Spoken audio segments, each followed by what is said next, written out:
মহাকাশ নাকি সম্পূর্ণ নিঃশব্দ, এটা এতদিন বিজ্ঞানীদের ধারণা ছিল, কিন্তু নাসার গবেষণায় উঠে এসেছে এক বিস্ময়কর তথ্য। মহাশূন্য থেকে ভেসে আসা এক রহস্যময় ধ্বনি রেকর্ড করেছে নাসা, যা শুনে গবেষকরা অবাক। তাদের মতে এটি যেন কোটি কোটি মানুষের একসঙ্গে কোনো মন্ত্র বা সঙ্গীত গাওয়ার মতো শোনাচ্ছে। কিন্তু প্রশ্ন হচ্ছে, এই শব্দ কি সত্যিই শুধু বৈজ্ঞানিক কম্পন, নাকি ফেরেশতাদের জিকিরের ধ্বনি?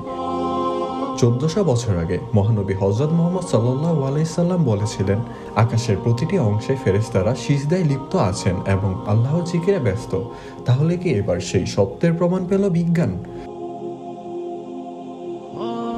সহিহ মুসলিম হাদিস আবু দার রহমতুল্লাহ আলাই থেকে বর্ণিত, রাসূলুল্লাহ সাল্লাল্লাহু আলাইহি সাল্লাম যখন মিরাজ থেকে ফিরে আসেন, তখন সাহাবারা তাকে জিজ্ঞাসা করেন, ইয়া রাসূলুল্লাহ, আপনি আকাশে কি দেখছেন, কি শুনছেন?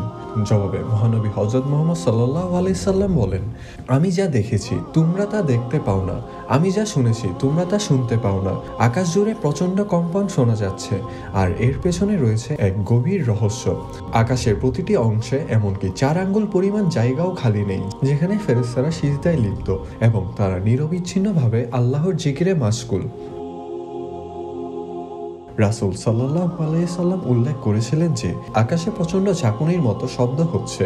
অতীতে ধারণা করা হতো যে মহাকাশ একটি সম্পূর্ণ বায়ুশূন্য পরিবেশ, যেখানে শব্দের সৃষ্টি অসম্ভব। তবে সাম্প্রতিক সময়ে নাসার একাধিক গবেষণা এই ধারণাকে বদলে দিয়েছে। গবেষণায় দেখা গেছে, মহাকাশে বিভিন্ন প্রাকৃতিক ঘটনা ও কম্পনের ফলে বিশেষ ধরনের শব্দ সৃষ্টি হয়, যা আধুনিক প্রযুক্তির মাধ্যমে শনাক্ত করা সম্ভব হচ্ছে। নাসার our universe is not silent এবং লিসেন টু দ্য ইউনিভার্স শীর্ষক প্রতিবেদনে বিস্তারিতভাবে তুলে ধরা হয়েছে কিভাবে মহাকাশে শব্দের সৃষ্টি হয়। সংস্থাটির অত্যাধুনিক টেলিস্কোপ ও গবেষণা সরঞ্জামের মাধ্যমে এসব মহাকাশীয় শব্দ শনাক্ত করা ও রেকর্ড করা সম্ভব হয়েছে। নাসার নতুন documentary listen to the universe NASA plus streaming প্ল্যাটফর্মে মুক্তি পেয়েছে। এটি দেখায় কিভাবে সোনিফিকেশন তৈরি করা হয় এবং এই প্রকল্পের পেছনে গবেষণা দল কিভাবে কাজ করে। 2020 সালে শুরু হওয়া এই প্রকল্প মূলত দৃষ্টি প্রতিবন্ধীদের জন্য মহাকাশের তথ্য সহজলভ্য করার লক্ষ্যে শুরু হয়েছিল।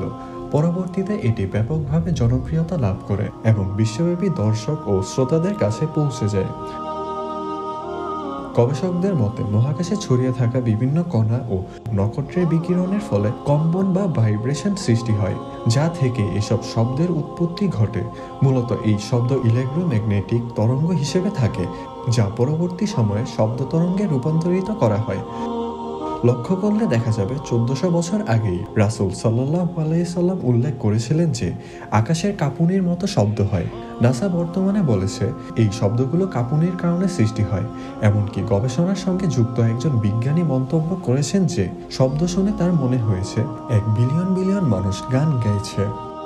1400 বছর আগে মহানবী হযরত মুহাম্মদ সাল্লাল্লাহু আলাইহি সাল্লাম বলেছিলেন যে আকাশে ফেরেশতারা একত্রে আল্লাহর জিকির করছেন।